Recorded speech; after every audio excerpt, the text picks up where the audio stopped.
அனைவருக்கும் வணக்கம். நான் doctor M S. Vishanandini, Siddha physician, lotus women care hospital, PCOS speciality centre, India's first exclusive Siddha hospital only for women, Saibaba colony, Coimbatore, KK Nagar, Chennai. இனியவை இந்த நிகழ்ச்சியில் தொடர்ந்து நம்ம பெண்கள் சார்ந்த பல ஆரோக்கிய குறிப்புகளை பார்த்துட்டு வரங்க. அந்த வகையில் இன்னைக்கு நம்ம சொல்லக்கூடியது, கருமுட்டை குறைவாக இருந்தா கருத்தரிக்க முடியுமா?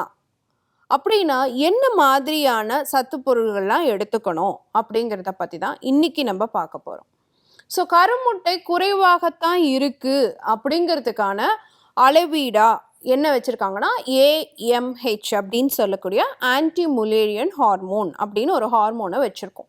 ஸோ இந்த AMH வந்து எனக்கு 0.4 தான் டாக்டர் இருக்குது, 0.3 தான் இருக்குது, எனக்கு 0.6 தான் இருக்குது, எனக்கு 1 தான் இருக்குது. இந்த மாதிரி கம்மியாயிட்டே போகக்கூடிய காலகட்டத்தில் கருத்தரிக்க முடியுமா அப்படின்னு கேட்டிங்கன்னா, கருத்தரிக்கணும் அப்படிங்கிறது கஷ்டம்தான்.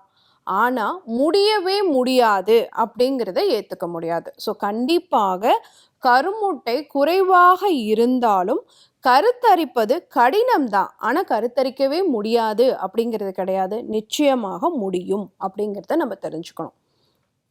அப்போது இந்த கருத்தரிக்க முடியாமல் போகிறதுக்கான காரணங்கள்லாம் என்ன அப்படின்னு பார்த்தீங்கன்னா, இப்போ AMH லெவல் கம்மியாக இருக்குது அப்படின்னு வச்சுக்கோங்களேன். நம்ம என்ன பண்ணுறோம், முதல்ல வந்து பரிசோதனை பண்ணி பார்த்துட்டு AMH கம்மியாக இருக்குது, ஏஜ் அதிகமாக இருக்குது அப்படிங்கும் பொழுது உடனே வந்து நம்மளுடைய கருமுட்டையை வச்சு குழந்தை பெற்றுக்க முடியாது.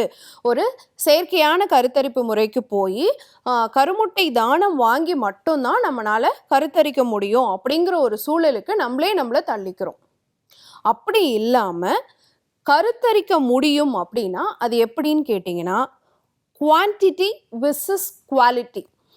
கருமுட்டையோடைய எண்ணிக்கை அப்படிங்கிறத தாண்டி அந்த கருமுட்டையினுடைய தரம், ஆரோக்கியம் நல்லா இருக்கா அப்படிங்கிறத முதல்ல பரிசோதனை பண்ணி பார்க்கணும். ஸோ கருமுட்டை கம்மியாக இருந்தாலும் ஆரோக்கியமான கருமுட்டையாக உருவாகிறதுக்கு என்னெல்லாம் வழிமுறைகளை பண்ண முடியுமோ அதை பண்ணினோம் அப்படின்னு சொன்னால் கண்டிப்பாக நம்மளுடைய கருமுட்டையை வைத்து இயற்கையான ஒரு கருத்தரிப்புக்கு நம்மளை உட்படுத்திக்க முடியும். முதல் விஷயம். ரெண்டாவது விஷயம், வயது சென்ற பிறகு கருமுட்டை குறைவாயிடுச்சு, நமக்கு குழந்தை பாக்கியம் அடைய முடியாது இயற்கையாக அப்படின்னு இருக்கும் பொழுது நம்மளுடைய கருப்பையினுடைய ஆரோக்கியம் நல்லபடியாக இருக்கா, நம்மளுடைய முட்டை பையனுடைய ஆரோக்கியம் கட்டிகள் இல்லாமல் கழலைகள் இல்லாமல் நல்லபடியாக இருக்கா, நம்ம கருக்குழாய் வந்து சீராக இருக்கா, நம்மளுடைய ஹார்மோன்கள் நல்லபடியாக இருக்கா, கருக்குழாய் அடைப்பு இல்லாமல் ஹார்மோன்கள் ஆரோக்கியமாக இருக்கா, நம்ம கருப்பைக்குள்ள நோய் தொற்று கிருமிகள் இல்லாமல் இருக்கா, இந்த மாதிரி எல்லாம் பரிசோதனைகள் பண்ணினோம் அப்படின்னு சொன்னால், இந்த ஆரோக்கியத்தை மேம்படுத்தணும் அப்படின்னு சொன்னால் கருமுட்டை குறைவாக இருந்தாலும் நம்மளால கண்டிப்பாக கருத்தரிக்க முடியும். இயற்கையான கருத்தரிப்புக்கு நம்மளை உட்படுத்திக்கிறதுக்கு சின்ன சின்ன உணவு முறை மாற்றங்கள், உதாரணத்துக்கு டெய்லி ஒரு குழம்பு வச்சு சாப்பிட்றோம் அப்படின்னு சொன்னால் அதை வந்து மண் பானையில் சமைச்சு சாப்பிட்றதன் மூலமாக நமக்கு தேவையான காப்பர் சத்து, இரும்பு சத்து இதெல்லாம் கிடைக்கப்பெற்று கருமுட்டையினுடைய வளர்ச்சியும் சரி ஆரோக்கியமும் சரி சீர்படும். அதே மாதிரி நிறைய ஊட்டச்சத்துள்ள நிறைய கொட்டை வகைகள், தானிய வகைகளை அதிகமாக நம்ம உணவில் சேர்த்திக்கணும். ஹார்மோன்களை சீர்படுத்தக்கூடிய முயற்சிகளை மேற்கொள்ளணும்.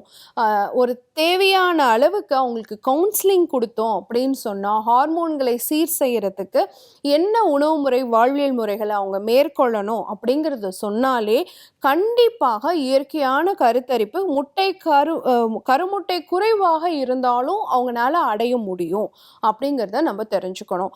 மன அழுத்தம் இல்லாமல் இருக்கணும். யாரை என்ன சொன்னாலும் ஸ்ட்ரெஸ் லெவலை கூட்டிக்க கூடாது. ஸோ இந்த மாதிரி என்கிட்ட வந்த ஒரு பேஷண்ட்டோடைய அனுபவம் எப்படின்னு கேட்டிங்கன்னா, ஒரு பெண், அவங்களுடைய வயது வந்து 40 வயது, ஆணினுடைய வயது 48.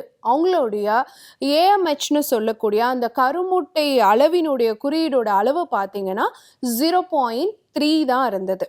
ஸோ அந்த பெண்ணுக்கு வந்து பார்த்திங்கன்னா 40 வயது இருந்தாலும் அவங்களுக்கு ஆல்ரெடி என்ன டயக்னோசிஸ்னால் ஐவிஎஃப்லாம் போய் ஃபெயிலியர் ஆகிட்டு இயற்கையான முறையில் கருத்தரிக்க முடியாது. ஸோ செயற்கையான முறையிலையும் உங்கள் கருமுட்டையை வச்சு உங்களால் கருத்தரிக்க முடியாது. அப்போது நீங்கள் வந்து கருக்குழாய் அடைப்பு வேற உங்களுக்கு இருக்குது. அதனால் கருமுட்டை தானம் வாங்கி செயற்கையான முறைக்கு தான் நீங்கள் போகணும் அப்படிங்கிறது அந்த பெண்ணுக்கு சொல்லப்பட்ட விஷயமாக இருந்தது. ஸோ அந்த பெண்ணு வரும்பொழுதே நான் மற்ற ஹார்மோன் பரிசோதனைகள் பார்த்தேன். அவங்களுடைய கருப்பையினுடைய ஆரோக்கியம் பார்க்கும் பொழுது எல்லாம் நல்லபடியாக இருந்தது. ஸோ ஹோப் கொடுத்துட்டு கணவனுக்கும் மனைவிக்கும் நம்ம கவுன்சிலிங் கொடுத்துட்டு அவங்களுக்கு தேவையான உணவு முறை மாற்றம் என்ன, வாழ்வியல் முறை மாற்றம் என்ன, ஹார்மோன்களை சீர் செய்கிறதுக்கு என்னென்ன விஷயங்கள்லாம் அவங்க செய்யணும் அப்படிங்கிறதெல்லாம் அவங்களுக்கு நம்ம அட்வைஸ் பண்ணிவிட்டு அவங்களுக்கு வந்து பார்த்திங்கன்னா வித்தின் 2 months ஆஃப் பீரியட் அவங்களுடைய ஏஎம்ஹெச் லெவல் 0.3 இருந்தாலும் அவங்களால கன்சீவ் ஆக முடிஞ்சது. இது எப்படின்னு கேட்டிங்கன்னா, அந்த மன பதட்டம் இல்லாமல் என்னால் முடியாது, எனக்கு கிடைக்காது அப்படிங்கிற விஷயங்கள் வந்து ரொம்ப அதிகமாக போகும் பொழுது கண்டிப்பாக அது கருமுட்டை வளர்ச்சியை, கருமுட்டை ஆரோக்கியத்தை சீர்குலைக்கும் அப்படிங்கிறத தெரிஞ்சுக்கணும். எந்த அளவுக்கு நீங்கள் நம்பிக்கையாக இருக்கீங்களோ, ஏன்னா நம்ம பாட்டிமார்கள் எல்லாம் ஈவன் வந்து அவங்க பொண்ணு பிரசவத்துக்கு வந்து வீட்டில் இருப்பாங்க, பிறந்த குழந்தையினுடைய பாட்டி வந்து பார்த்திங்கன்னா கர்ப்பமாக இருப்பாங்க. இந்த மாதிரி விஷயங்கள்லாம் நம்ம குடும்பத்தில், நம்ம பரம்பரையில், நம்ம பாரம்பரியத்தில் கேள்விப்பட்டு வந்தவங்க தான் நம்போம். அப்படி இருக்கும் பொழுது ஏன் வயது சென்று கர்ப்பம் தரிக்க முடியாது அப்படிங்கிறத நம்ம கருப்பை ஆரோக்கியமும் ஹார்மோன் சுழற்சியும் ஆரோக்கியமாக இருந்தால், உடலும் மனமும் ஆரோக்கியமாக இருந்தால், கருமுட்டை குறைவாக இருந்தாலும் நம்மளால கருத்தரிக்க முடியும் அப்படிங்கிற நம்பிக்கை நமக்குள்ளே எழுந்தது அப்படின்னு சொன்னால் கண்டிப்பாக ஒவ்வொரு பெண்ணும் அழகான தாய்மையை அடைய தகுதி உள்ளவளே, கருமுட்டை வளர்ச்சி குறைவாக இருந்தாலும். அப்படிங்கிற விஷயங்களை பற்றி எல்லாம் இன்றைக்கி நம்ம பேசியிருக்கோம். பயன்படுத்தி பாருங்கள். நிறைய பழங்கள், குறிப்பாக வந்து கொய்யாப்பழம், பப்பாளி பழம், நிறைய வந்து சத்து நிறைந்த ஈஸ்ட்ரோஜன் ஹார்மோன் நிறைய நிறைஞ்சது தான் இந்த கொய்யாப்பழம், பப்பாளி பழம், மாதுளம் பழம், வெள்ளரி பழம், ஆரஞ்சு. இதெல்லாம் பார்த்தீங்க அப்படின்னு சொன்னால் உங்கள் கருமுட்டையினுடைய ஆரோக்கியத்தை மேம்படுத்தி கொடுக்கும். ஏன்னா எல்லாத்துலேயுமே ஜிங்க்கு, செலீனியம், அயன், கால்சியம் இந்த மாதிரியான சத்து நிரம்பியதாக இருக்குது. இது எல்லாமே கருமுட்டையினுடைய ஆரோக்கியத்தை மேம்படுத்தி கொடுக்கும். இதெல்லாம் பயன்படுத்தி எந்த வயதில் இருந்தாலும், ஏஎம்ஹெச் குறைவாக இருந்தாலும் உங்களால் கருத்தரிக்க முடியும் அப்படிங்கிற நம்பிக்கையோடு முயற்சி செய்யுங்க. இதே மாதிரி இன்னொரு ஆரோக்கிய குறிப்போடு நான் உங்களை சந்திக்கிறேன். இயற்கையோடு இணைவோம், ஆரோக்கியமாக இருப்போம், ஆனந்தமாக வாழ்வோம். நன்றி, வணக்கம்.